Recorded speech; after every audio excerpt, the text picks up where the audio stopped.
Good morning, Philippines.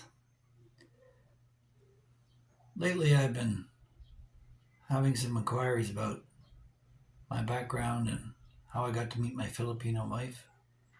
So I thought I'd include a picture of the family on the thumbnail there and give you a basic rundown. Um, because I find it very amusing. A lot of expats are going around spewing out information on Filipinos like they're experts, and most of them had a fraction of the time that I spent both in travel and in experience with the Philippine people. Um, I had experience with Filipinos overseas. They were great employees. And my first experience in the Philippines was not a good one. I was robbed in Makati. And I thought, that's it, I'm done. Maybe the people are nice, but the country, I don't know so much about. And so I was pretty much resigned to just chatting, chat rooms, and having conversations with girls online, various different countries. I was on a couple of sites. I was on Thai Friendly and Pina Love, and I remember one Filipino girl saying, "Oh, you're never going to attract a woman with that long hair." I had long hair back then too, but I'm never worried about that. I try to think that I would attract somebody a little bit more cerebral than visual. But the amazing part about it is that my wife is a hugely visual person. She appreciates beauty in all its forms, whether it's fashion or design or all that. That's my wife. She likes that kind of stuff. She'll want me every now and then to budget for some new curtains, or she'll want to dress me or something, but I insist on dressing myself. That's why I look like I'm in rags all the time. But anyway, how did I meet my wife? This might be a long one. So after my experience in Makati, I went back to Canada, and I was working in southern Ontario building swimming pools at the time, and I just acquired a small apartment building which I was renovating and preparing to flip, sell. And during the course of that time, I was spending my summers in southern Ontario, and my winters I spent them in Asia. Previous to that, I've been in Thailand back and forth for 4 or 5 years on a philanthropic mission to build a school for refugees from Myanmar. That's another video. But when I took a break and I went to the Philippines, I had that incident in Makati where I was robbed of a gold chain, and I went back to Canada. And like I say, we're just chatting to girls online, and then it's kind of amazing because I don't know if you can say it was love at first sight, but uh, and I've been a victim of that before, or a fool for that before in previous relationships. So it was no surprise to me that it happened, but it happened so quickly. Um, I saw this girl in a bright yellow top with a pair of jeans with a handbag hung over her shoulder, looking like she didn't have a care in the world. And I thought, she looks like a happy person inside. And she doesn't look like she's looking to be rescued or anything like that. Just looked like a genuinely happy person. And her smile was something that could melt the coldest heart. So, anyway, I just said hi, and we chatted back and forth. And I noticed the conversations were getting longer and longer. And yeah, we would end up on the phone for over an hour uh, through it wasn't Facebook Messenger back that time. That was what do you call it? That other um, messaging service. It'll come to me in a minute. Anyway, let's carry on. So we were chatting, and uh, got to know that she was the youngest of four daughters, and that she was living at her sister's place in Cebu, and her sister was in a squatter's village and had 5 kids, 3 boys and 2 girls, and she is the babysitter for the younger two. And every now and then she'd say, "Wait for a while," and take off, and I'd hear her changing a diaper or getting a bottle or something, and she'd come back. We'd talk some more, and yeah, it kind of filled my heart. And I thought this is a good friend to have. And we talked for 6 months and online in better part of 212. And I reminded her that I'd filed for divorce, but I still wasn't divorced. I had a separation agreement. So, we were very transparent about our situation. And she told me that she had a physical handicap, and although that was later on, but just before we met, because I guess she didn't want me to commit to coming over to see her unless I understood her situation. So yeah, I decided finally when she said to me, "Are you coming over or what?" And I know she was talking to other guys. I mean, she's a single girl. She was 23 at the time, old enough considered an adult, and but I was still 59. It was a huge age gap relationship. I thought, what brings me to talk to this girl so long? And you know what it was? It was nothing to do with what we had in common. It was more about our differences. Different music, different fashion, but I was interested in her world and she was interested in mine, and we both learned from each other. And yeah, so we uh, we agreed to meet, and she met me at the airport with her three sisters, and her older sister had checked me out, and she says, give her the nod, okay. Her mother and father were living over in Leyte as farmers out in the jungle, in around San Isidro in northern Leyte. And when I got there initially, when they met me at the airport, I had a reservation at the Montebello Hotel, Garden Hotel, beautiful hotel. They've since renovated it. It's amazing. I did a video on that too. But I went to the hotel and she went home to the squatters village. And the next morning I got a cab and I gave the location to the cabbie. And I actually asked the cabbie if he could be my driver for the time of my stay. And he ended up driving us everywhere. And so he would just hang about. And if we went to a restaurant or a movie or whatever it was, he'd just sit around the cab and wait till we're done. And that was an awesome service to have, just to be able to go pick up a drive and not have to worry about driving anywhere. I recommend that for somebody visiting. So, yeah, he drove me out to the Squatters Village, and I walked down this path and called out, and some of the neighbors, who's this foreigner, right? And he said, Geraldine, Geraldine, there's some guy here. Somebody ran ahead and warned her that I was coming down, and she was totally flipped out, freaked out, because she wasn't expecting me to just show up at her squatter's village. And they were poor. They were dirt poor. I mean, but they were a good Christian family. They attended services and had a belief system, and that's that's key in any relationship. There has to be a belief and the respect for those beliefs. So yeah, we ended up going back and forth to the Montebello, and took the family island hopping. Initially, we went to a few islands. It was a lot of fun. And then I insisted on meeting her parents. I didn't want anything to proceed any further until I made sure that the parents were okay with this, because being from the West, an age gap relationship like that, I was concerned myself, especially since I just finished building a home for schools for refugees to avoid the traps of sexploitation in Thailand. So I was maybe a more heightened awareness of all this. And so we went to Leyte, and Leyte's a muddy place, especially that time of year. And we crawled through the mud.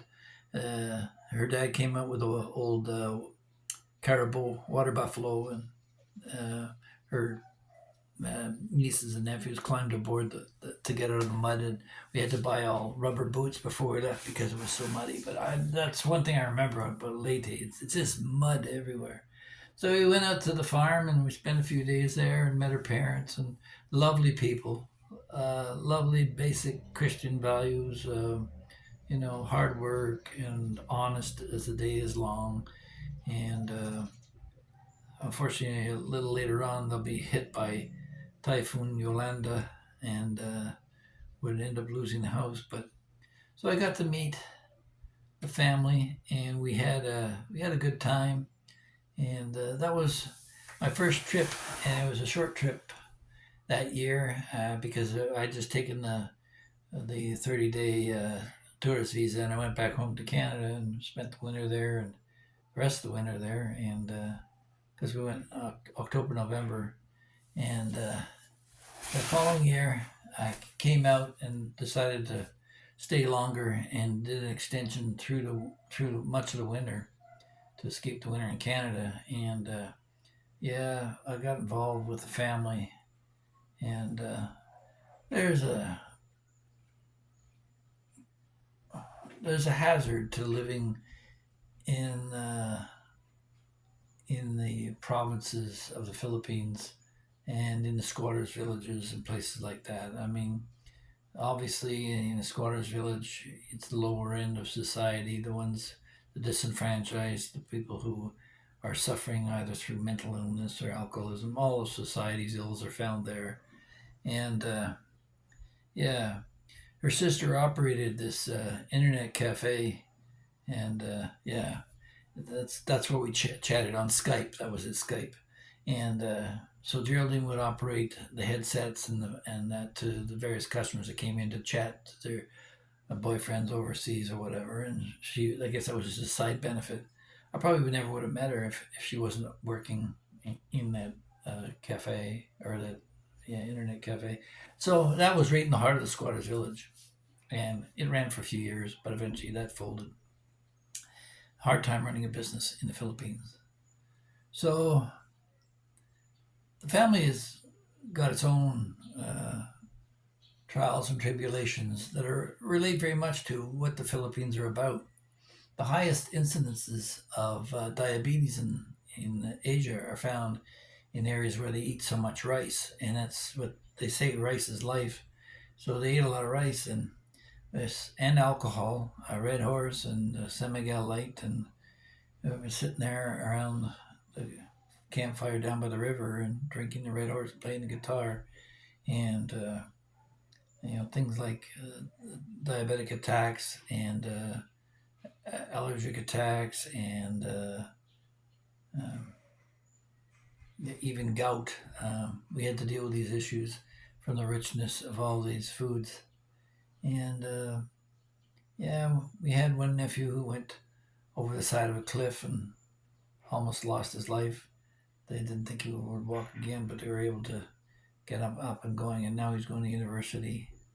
And yeah, I mean, yeah, I've helped the family out. When you marry a Filipino, you don't just marry the Filipino; you marry the whole family. And it's funny, I was married twice before to North Americans girls, and in neither case did I ever feel at home or part of the family. I mean, I could pull a fart in front of my family here, and they just wouldn't even raise an eyebrow. But uh, all the hoops you have to jump through in order to satisfy your in-laws, no, they're just happy for the time that you spend with them. And my wife is very shy. You don't see her much. She's usually in the background. I have to coerce her into taking a picture of her if I'm going to use her on a thumbnail, like I did in the last one with the coconut. That was half an hour of arguing for her to get a coconut so I could take a picture of her. But yeah, so I'm very proud of my adopted Philippine family. Uh, One's taking hotel management, another one's taking criminology, and little guy, he's just working at what he wants to do. Got his first year there. Uh, they try to do it with through their own scholarships and their own intelligence, but still, it's a struggle. Especially having five children for her sister, and so there's a few key things you have to remember with the Philippines. When they say, "Can I borrow something?" it means, "Can you give and give?" But don't expect ever to be paid back unless they were to win the lottery or something like that. Then they would have be able to afford to. But no, they're trying to save face, and you have to be familiar with face. Fortunately, I had 30 years with a Chinese girl, and I knew the games of face from the cynical side with her family. But here it's just a matter of maintaining honor and respect. And they have every intention of one day, if they ever get the money, but it may never come. So take that into consideration. And you do end up marrying the whole family, and you have to be able to draw boundaries. But they know that they can come to me for anything involved in education or health, things that advance the family forward. Although we did start off initially, we tried out a sari store, and that didn't work. But that's a business decision that's separate from family. Um, and the uh, the thing is that those two policies of health, if you got health, you can work, you can function. If you don't have health, then you're hooped. You can't get anything done. So you got to have health as a priority and education to give you the tools so that you can advance. And basically, we're advancing as a unit. I'm just one more soldier in our family pushing it forward. And eventually, I'll pass away and pass the torch over to my nieces and nephews who will continue to support their grandmother and grandfather, and hopefully my wife and the other three sisters as well. So, all that being said, a lot of guys aren't cut out for this stuff. But I love children, and I love enabling good to come from people, and try to discourage bad habits. So for that, I have to try and be exemplary myself. So coming here, I was had enough of alcohol anyway with my ex and where that went. So I was happy to give up the booze. The cigarettes I'd given up earlier, but some of these vices, you can change your life simply by the choices you make. And they know my preferences. I'm not really a big seafood person. Certainly anything that crawled in the bottom of the ocean. I'm not interested in heavy metals. So no, I don't want the clams and the oysters and the crabs and that stuff. But fish, yeah, that's fine. But rice, I try to stay away from that. But I enjoy my potatoes. They make a point to get them. And we try to engage some of the services of the local community. And since our last trip, oh yeah, that's true too. I should fill you in on that. We did go back to Canada for a year, and the condition was that Geraldine would have to work because it's more expensive to live in Canada. And she did work for a few days, but then realized it was just too much. Her handicap doesn't allow her to stay on her feet for a long period of time, and so anything shy of a desk job, which she probably wouldn't be qualified for, uh, we gave it a shot. But it was more than that. I mean, we probably could have toughed it out for a few years, but the cold winters and the social collapse that's happening right now in Canada in terms of priorities, there's much more of a spiritual and moral high ground here in the Philippines. They have their problems, but overall, they've got a growing middle class. So hopefully, my nieces and nephews will become part of that. And I've got a lot of pride in Kimberly and Claire and Angelo and James and Mark and Brian and Stephen and Rihanna. All of you, Uncle Phil loves you. And if you're ever stuck out there, you know you can call on me, and we'll all work on the problem and get it right. So that's the family. We've had two kids, Bella and Bo, 7 and 11, and they're great. They keep me in shape. I don't have to go to the gym. So if you enjoyed any of this, please don't forget to like, share, and subscribe. And we'll see you in the next one. Have a great day. God bless.